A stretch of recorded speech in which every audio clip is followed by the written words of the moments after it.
Hello, hello! Welcome to another episode of History in the Dark. I am your host, Darkness the Curse.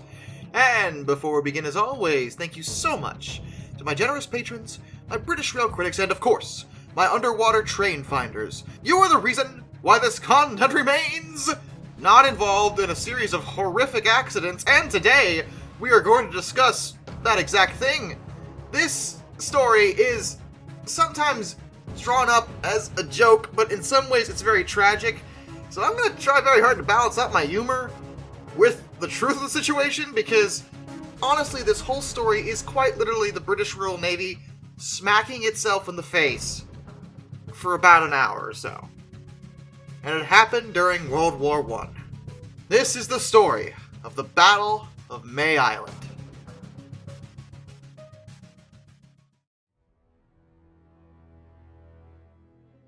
Now, calling the Battle of May Island a battle is, not exactly correct, because it involved absolutely no enemy combatants that could be confirmed. Now, it was thought there might have been a German U-boat in the area, but even if there was, they were not involved in any way, and there was not even a single shot fired.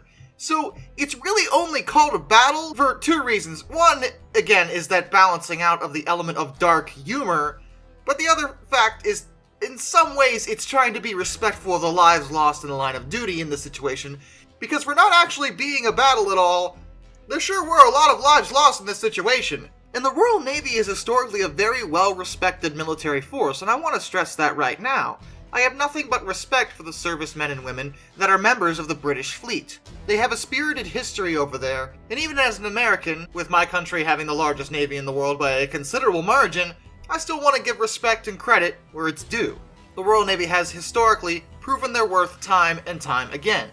The Battle of May Island, though, was not their finest hour. It was, in fact, quite the opposite. It's probably one of their most hideously embarrassing situations, and what is otherwise an excellent record for a military force. Now, the time frame this encompasses actually takes place over the course of 2 days, so it started on January 31st, but then moved over to February 1st, but it was in 1918. And what is with 1918? I swear I'm not doing this on purpose, it just so happens that 1918 encompasses some of the worst, most horrific tragedies in the history of humanity. Why does this keep happening? I don't know, but 1918 was a really bad year, okay? Let's just establish that right now. On the afternoon of the 31st of January, 1918, roughly 40 naval vessels were scheduled to leave Rosyth on the Firth of Forth in Scotland.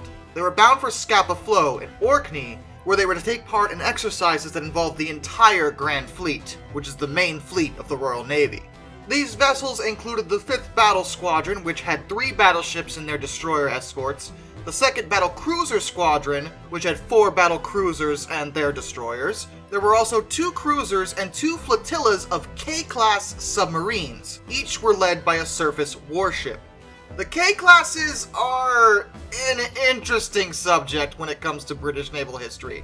They were a very early submarine design for them, and back then, the strategies when it came to submarine warfare were still in their infancy. At that time, it was still considered normal practice to have submarines operate with the regular naval fleets. Future experiments in strategy when it came to other countries, such as German Wolfpack tactics or the methods developed by the United States Pacific Fleet during World War II, would show that submarines, to get maximum potential out of them, probably shouldn't actually be with the main fleet. They're stealth weapons before stealth weapons were a thing, and if you put them with the main fleet, it makes it kind of obvious that they're there. Additionally, back then, it was very difficult even for allies to tell where a submarine was, and that led to a lot of complicated problems. The K-classes, however, were designed with the early idea that the submarines would be with the main fleet in mind. They originally planned on building 21 of the things, but they only wound up finishing 18, and 6 of them sunk during the war. Not a single one was sunk because of enemy action. They were nicknamed the Calamity class, because they were involved in many accidents. As early submarines, they were not considered very good in the grand scheme of things, and even for their time, they were a bit subpar. German U-boat technology was way ahead of the curve, and other countries like the UK were trying desperately to catch up. Diesel engine technology was still very much in its infancy. The Germans had workable diesel engines for their subs by this point, but the K-class were equipped with steam turbine engines. This wasn't exactly advisable. Steam engine technology kinda clashes with submarines. One of the biggest issues with the K-class was that, hilariously, seawater was actually able to enter through the twin funnels for the steam turbines and put their boiler fires out. Weirdly, even though they used steam turbines, they did have an 800 horsepower diesel generator. This was designed specifically to charge the batteries for underwater movement. They were very large submarines, even in their day, at 338 feet long. But this created a lot of issues because they were only rated to safely dive to about 200 feet. With the test depth being shorter than the actual length of the boat, it meant that if the submarine dived too steeply, such as at a 30-degree angle, it would mean the stern of the ship would be almost at the surface and the bow would be at the maximum test depth. They already struggled with poor maneuverability as it was, and they were known to be very slow divers. The fact that they had to dive very carefully due to this test depth issue made them even more unwieldy. Much more alarmingly was that this was very dangerous because the 8 internal bulkheads were designed and tested to only withstand a pressure equivalent to about 70 feet. So if something happened with the external hull, the internal bulkheads would not necessarily be enough to deal with the issue. The Ks were not very successful, and only one of them ever even engaged an enemy vessel. They managed to hit a U-boat with a torpedo, but consistent with the K-class's record, the torpedo turned out to be a dud, it did not explode, and the K-class was forced to retreat. But they were with the squadrons moving that day, and there were 2 flotillas of them. The 12th Submarine Flotilla, consisting of K3, K4, K6, and K7, which was led by Captain Charles Little in his light cruiser HMS Fearless, and the 13th Flotilla consisted of K11, K12, K14, K17, and K22, which was led by Commander Ernest William Lear in his destroyer HMS Ithuriel. At approximately 1830 hours, the vessels weighed anchor, and the entire fleet was under the command of Vice Admiral Sir Hugh Evan Thomas and his battlecruiser HMS Courageous. They steamed in a single line, which was nearly 30 miles or 48 kilometers long. First in the line was the Courageous, followed by the Ithuriel, who was in turn followed by the 13th Submarine Flotilla.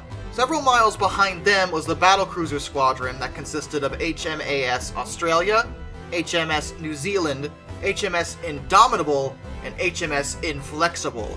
Also, Royal Navy, totally on point. With your battlecruiser names in that era, I love it. After that squadron came the 12th Submarine Flotilla, and the 3 battleships who were accompanied by their destroyers were behind them. The initial speed of the fleet was about 16 knots, but then Evan Thomas ordered his forces increase speed to 22 knots when they passed May Island. The island laid just at the entrance to the Forth estuary. Since they were in a straight line, all vessels were ordered to sail astern of each other about 400 yards or 370 meters apart. To avoid attracting the attention of German U-boats, once dark hit, every vessel showed only a dim blue stern light, which is accompanied by blackout shields that restricted lights to only one compass point to either side of the boats relative to their center. The fleet was also instructed to maintain radio silence at all times. At first, the night was actually very clear and the seas were calm. The moon, however, had not come up yet, so visibility wasn't exactly great, but it wasn't terrible. Right about 1900 hours, Courageous passed May Island and increased speed. At the same time, a low-lying bank of mist settled over the area. This reduced visibility to a very poor state, and as the 13th Submarine Flotilla passed the island, a pair of lights, which was believed to be mine-sweeping naval trawlers, were seen approaching the line of submarines. The 13th Flotilla altered course sharply to avoid them, but the helm of the third in line, which was K-14, jammed for about 6 minutes. To deal with the situation, both K-14 and the boat behind her, K-12, turned on their navigational lights. K-14's helm was eventually freed from where it was stuck, and she returned to her position in line. However, the boat behind K-12, K-22, had lost sight of the rest of the flotilla in the mist, and she also veered off the line, and at about 1917 hours, she hit K-14. This severed her bow and breached the forward mess deck. 2 men were killed immediately. Both the badly damaged submarines immediately stopped and pulled themselves apart, while the rest of the flotilla, who were unaware of what had happened, continued out to sea. K-22 chose to radio in code to the cruiser leading the flotilla to say that she could reach port, but that K-14 was crippled and starting to sink. 15 minutes after that, the 2nd Battlecruiser Squadron passed the island and the 2 submarines. The captain of K-22 ordered the firing of a red flare, which ensured that 3 of the 4 battlecruisers were able to avoid both submarines, but the battlecruiser Inflexible, who was bringing up the rear, did not see the flare and struck K-22 at a glancing blow at about 1943 hours, before continuing on her way. Like, Inflexible, you guys aren't even gonna stop to check what you just slammed into? You good? I mean, I get that you're under radio silence and all, but, like, you could at least make sure that your countrymen are alright. I'm just saying. The impact on the K-22 bent the first 30 feet of her bow at right angles and wrecked her ballast and fuel tanks. She settled by the bow until only her conning tower was visible above water. As this happened, Lear, on the Ithuriel, had received and decoded the message about the first collision, and he opted to turn around to help them. As he did this, he ordered that an encoded message be sent to the flag officer on Australia at 2040 hours, warning them of what was going on. This action could have made a difference in what was about to occur, but the primitive technology of the time, it meant that the transmission was delayed until 2120. The Australia would not realize what was happening until way too late. The submarines behind the Ithuriel turned to follow her, and the flotilla headed back towards the 2nd Battlecruiser Squadron, which then passed through them. It was only through emergency turns by both groups of vessels that further accidents were nearly avoided, as the battlecruisers had no idea that the submarines had turned around. When the 13th reached the Isle of May, they encountered the outbound 12th submarine flotilla. Fearless, which was the leader of the 12th flotilla, was moving at full speed and rammed K-17. This damaged Fearless's bow and sunk K-17 in 8 minutes.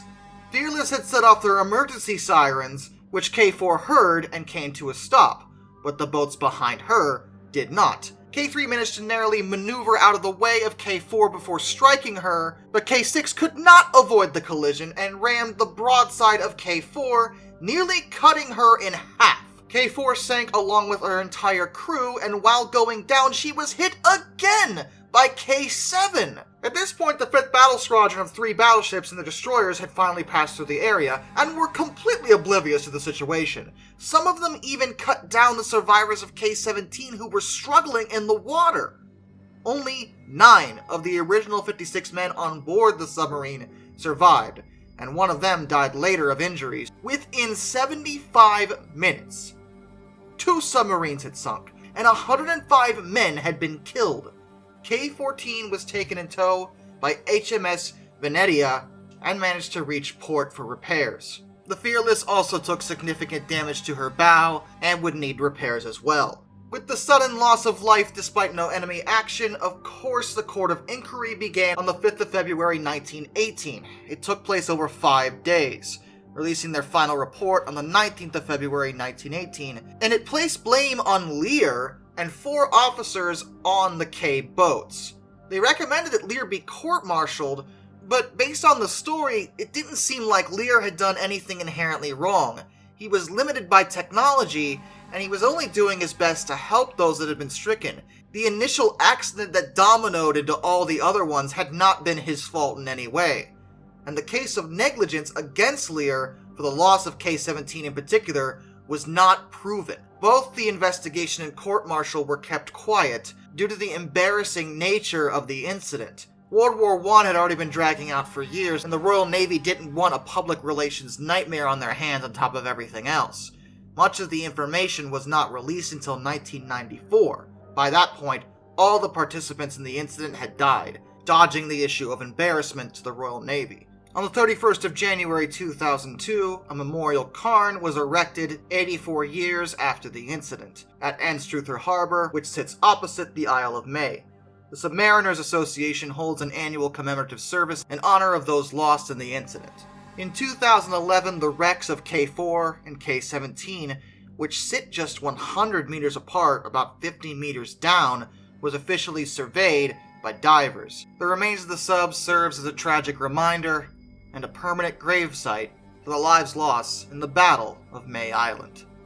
As always, a special thank you goes out to all my underwater train finders: Thomas Ward, Lord Captain Von Thrust III, Some Dude 267, Brightline Blue, Joshua Long, Ohio Trucker 1, Royal Hudson 2860, Lord Hoth 444, Arthur Roy, Benjamin Owens, Panzer Kitsune 131-232, Mr. Black Rose, Tribal Typhoon, Dark Lightning 1536, Master of None, Josh Johnson, and Lock Kraken. Till next time, this is Darkness and a bid you all a fond farewell.